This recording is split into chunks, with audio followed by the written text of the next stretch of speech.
네, 안녕하십니까. 김 선생의 서울 이야기를 진행하는 강사 김효입니다. 이번 시간에는 고개 이름으로 된 서울 지하철역을 한번 찾아보도록 하겠습니다. 서울의 대중교통의 대표적인 이런 역할을 하고 있는 것이 바로 이 지하철이다 보니까 지하철이 계속적인 증설이 이루어지면서 이제 우리에겐 좀 익숙하지 않은 역들도 많이 나타나고 있는 것을 우리가 확인해 볼 수가 있습니다. 그 중에서도 서울에는 무려 220개에 달하는 많은 고개가 있고요. 그 고개 이름을 딴 역들도 많이 나타나게 되었으니까 이번 이 시간에는 이렇게 고개 이름으로 된 역들을 한번 찾아보도록 하겠습니다. 이 논고개에서 노년이 애오개에서 아연역이 나왔다든지 배터고개에서 버티고개역 같은 것들이 나오게 되었다라는 것을 여러분들 아마 다 잘 알고 계시지 않을까 싶은데요. 먼저 이 노년역이라고 하는 것은 이 노년이라는 말은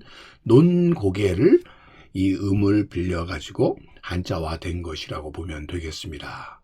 이 강남구 논현동에 지금 논현 천주교회가 가장 그 마루턱에 되는 고개를 바로 이 논고개라고 불러왔었는데요.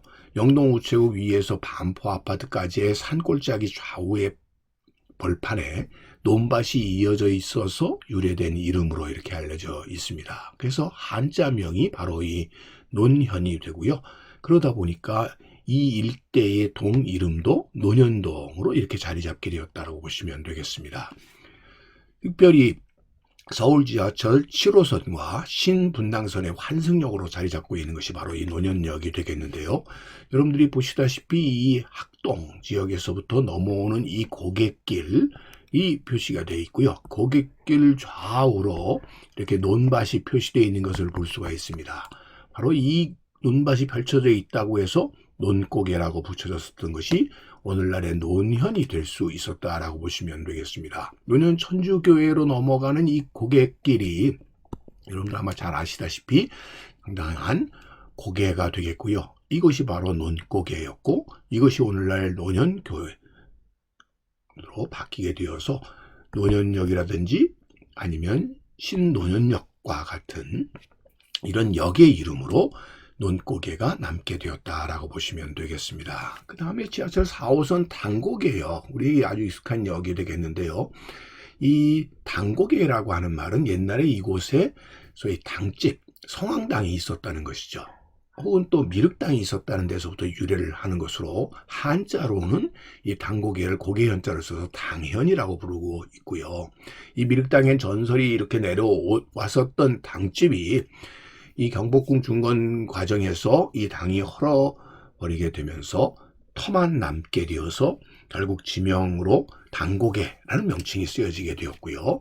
여러분들 지도상에서도 보실 수 있는 것처럼 바로 이 당현이라고 하는 지명으로 한자로 이렇게 남아졌었던 것을 알 수가 있는데 이 지역 자체가 이 불암산을 끼고 있는 곳에 위치하고 있어서 이곳으로 넘어가는 고갯길이어서 당고개고 실제로 이곳에 그 고개 이름을 따서 당고개역이 마련이 되었었다라고 보시면 되겠고요. 이렇게 당집의 유래가 있었다 보니까 지금도 이렇게 점집과 같은 굿당들이 이 마을에 일부 남아있는 것 또한 바로 이 당고개와 대단히 관련이 깊다라고 보시면 되겠습니다. 이것 말고도 서울 장안에는 이렇게 당고개들이 많이 있으니 지금 삼각지 일대에 바로 이 당현이라고 하는 이 당고개가 문배동 일대의 당현이 지금 지도상에서 보시는 것처럼 있는 것처럼 곳곳에 이런 고갯길에는 당집이 있게 마련이었고 일반적으로 그래서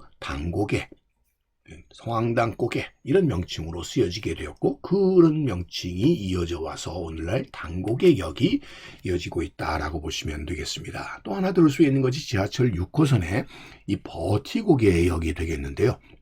신당동과 끝과 약수동에서 용산구 한남동으로 넘어가는 고개와 한남동에서 장춘단으로 넘어가는 고개를 통칭해서 버티고개, 버터고개, 번티고개, 번도, 번티, 부어터 등의 여러 가지 명칭으로 쓰여지고 있고요. 한자명으로는 부어치 혹은 버라령이라고도 표기가 되고요. 약수동 고개, 장춘당 고개라고도 통칭되고 있는 것이 바로 이 버티고개가 되겠는데요.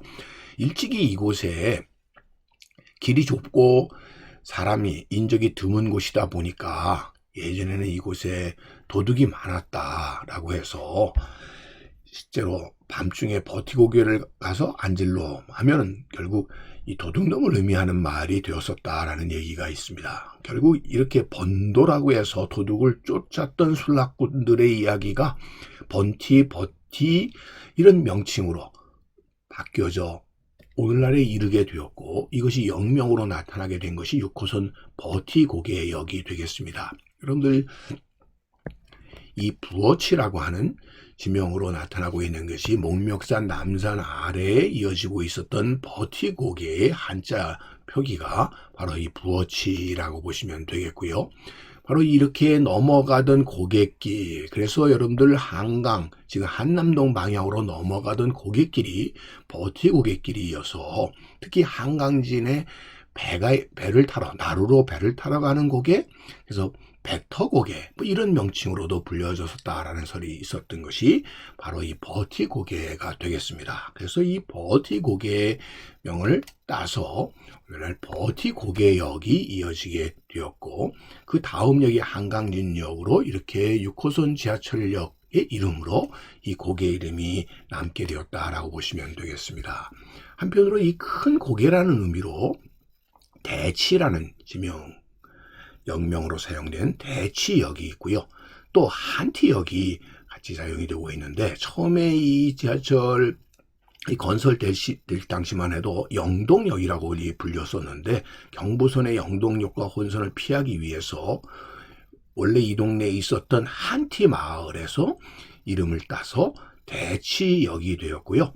이 대치역과 더불어 이 수원 분단선이 만들어지면서 대치역이 이미 있다 보니까 크다라는 의미의 한과 고개를 의미하는 티를 써서 한티역으로 이렇게 이름을 불리게 됨으로써 대치역과 이렇게 구분을 한 한티역이 나오게 되었다라고 보시면 되겠습니다. 그래서 큰 고개라는 의미로 대치역과 한티역이 있게 되었다라고 보시면 되겠고요. 한자로 바로 이 대치리라고 하는 지명을 통해서 오늘날의 대치역과 한티역이 나오게 되었다라고 보시면 되겠습니다. 일찍이 이 한티 마을이라고 하는 데서 이런 지명들이 나와서 영명으로까지 이어지게 되었다라고 보시면 되겠습니다. 그래서 대치역과 그리고 이런 한티역과 같은 것은 다 이 한티 고개에서부터 유래가 되었다라고 보시면 되겠네요. 자, 이어서 지하철 2호선의 아현역과 5호선의 애오개역은 똑같이 바로 이 고개 이름에서 나오게 되었는데요. 아기고개, 아이고개, 애고개, 애우개 이런 명칭이 한자로 바뀌면서 아현 혹은 떡전고개, 병시현 등의 명칭으로 다양하게 불려졌었던 마포 지역에서 소위 서울 장안으로 들어가는데 중요한 길목 고개가 되었었던 이 고개 명칭이 애오개라고 하는 명칭이 한자화된 것이 아현이다 보니까 지하철 2호선 전철명으로는 서울특별시 마포구 아현동과 서대문구 북아현동의 경계를 이룬다고 해서 아현역이라고 붙여지게 된 것이고요.